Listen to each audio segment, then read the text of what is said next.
Okay, I'm a little bit excited today because I'm sat in an Alfa Giulia Quadrifoglio. I've got a BMW M3 competition pack next to me, and besides that is a Mercedes C63 AMG, and I bet like me, you want to know which one is fastest in a straight line. So we're going to race them over a standing quarter mile, okay?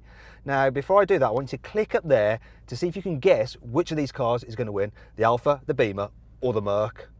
Right? Have you cast your vote? Yeah? Right, let's go.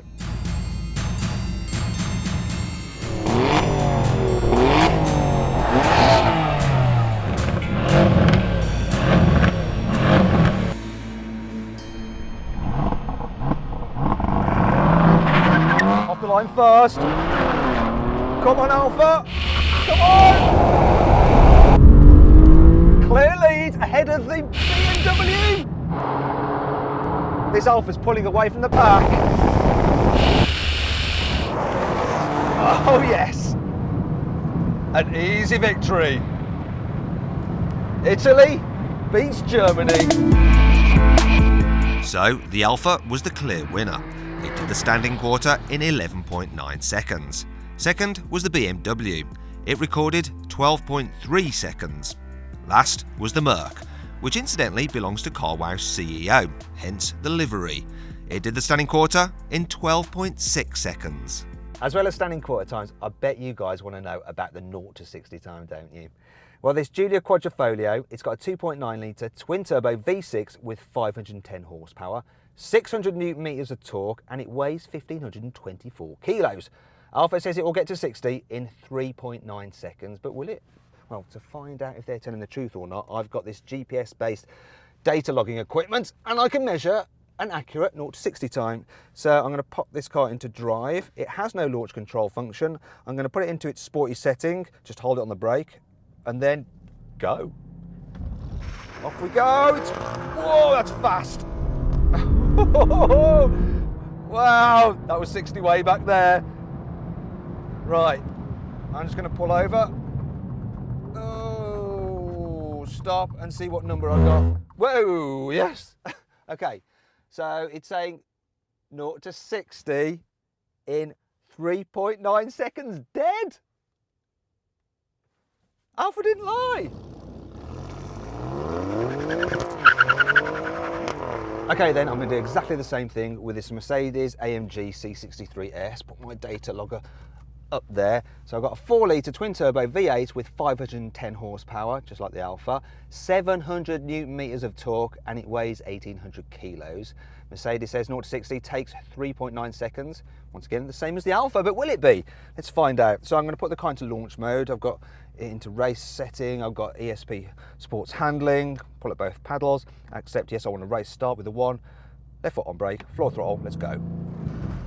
Oh yes, struggling for traction. Off we go now though, yes! That is quick.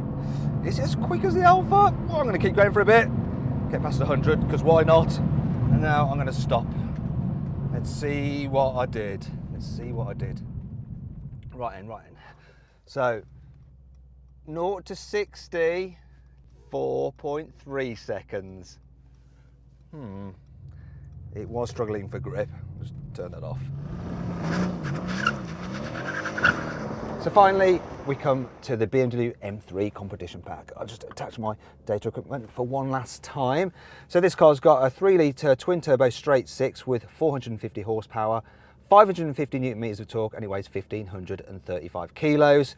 This is the automatic with launch control, and it supposedly does 0 to 60 in 4 seconds dead. So let's see. Right, should have launch engaged. Now go. Off we go. Oh, that's fast. Nice clean launch. Woohoo! Gonna keep going. Let me just stop, see what I got. The BMW logged a time of 4.1 seconds to 60, so it came second to the Alfa, but beat the Mercedes, which seemed to struggle the most with traction. Funny that the cars with fancy launch control systems didn't quite manage their claimed times, whereas the Alfa, which doesn't have launch control, did. But what will happen in a rolling race from 30 miles an hour with each car in sports auto mode? So each of those cars has got a cameraman in it. and that's why I'm carrying a passenger, to act as ballast so it's fair weight-wise. So here we are then. I'm going to honk the horn 3 times, and on the 4th one we're going to go. I'm cruising at 30. 1, 2, 3, go! Oh, I kicked down good, and I'm away! That BMW is starting to disappear. Don't know what happened to the Merc. Oh, that's enough. That's enough speed. I'll tell you what, this car, you brake even slightly heavily and the hazard lights come on to warn people. It's a little bit neurotic. I don't know if you heard that.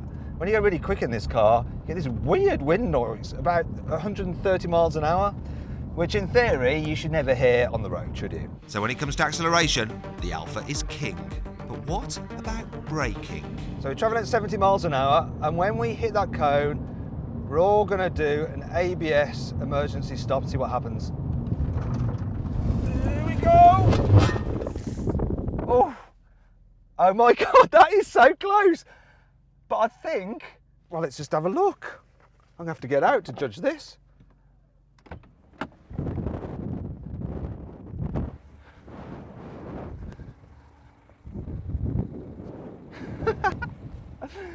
Well, I wasn't expecting that. It looks like the Mercedes stopped in the shortest distance, then the BMW, and last, with the longest distance, was the Alfa.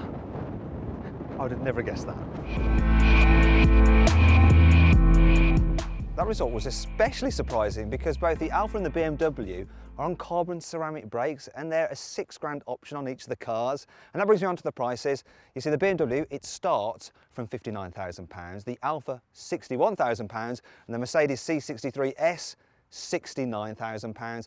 But if you click up there to go to carwow.co.uk, you can save an average of £6,000 on the Alfa and the Merc, and £5,000 on the BMW. In fact, if you know of anyone who's looking to buy a new car, get them to check out carwow.co.uk. They can save on average £3,600 on a new car. Right, that is the shameless plug over and done with, but it's what pays for this channel. Anyway, let's get on with the video. Really? Unless you're doing lots of track work and need the added durability of ceramic brakes, save the cash for tyres. You'll be needing them with these cars. Now, as well as straight line performance, fun is very key on these cars, and I can use my data device to measure drift angle. I'm going to see how easy this car is to slide. So, let's find out. Oh, yes! Well, it's certainly a lot of fun. But what drift angle did I get? Let's have a look. Just pull over.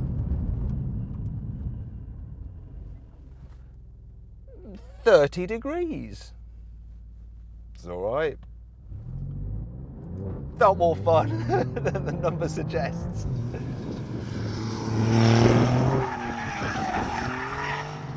So, time to find out how easy it is to slide an M3.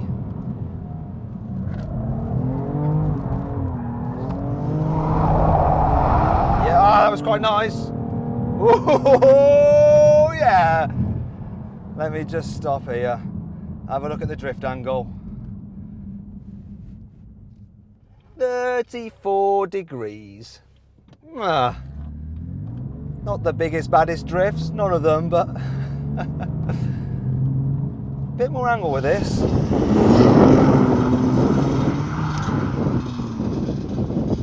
Right, let's see how easy this Mercedes is to slide. Bearing in mind, it's the boss's car. So, sorry about the tyres, James. Oh, I would say it's too easy to slide because I've gone off the road.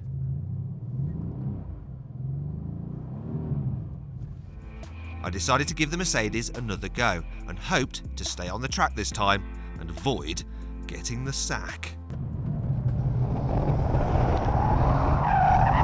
Oh yes, pretty nice. Let me just pull over, see what I did. Yeah! We got a drift angle of 35 degrees. Go Mercedes. A little bit more snappy than the Alfa, but fairly easy to do. So, I got the best angle with the Mercedes, then the BMW, but actually to me, the Alfa seemed the easiest and most controllable to slide, even though it may not have looked the most heroic. I really think Alfa has knocked it out of the park with this car. You're probably thinking, that was a bit of fun, but what about a proper review of these three cars? Well, I'll give you one now. The Alfa's the best. There, done. Now, if you enjoyed this video, please like it and share it and subscribe to our channel and click on the video windows to watch our drag race between a load of Audis, some AMGs and some hot hatches.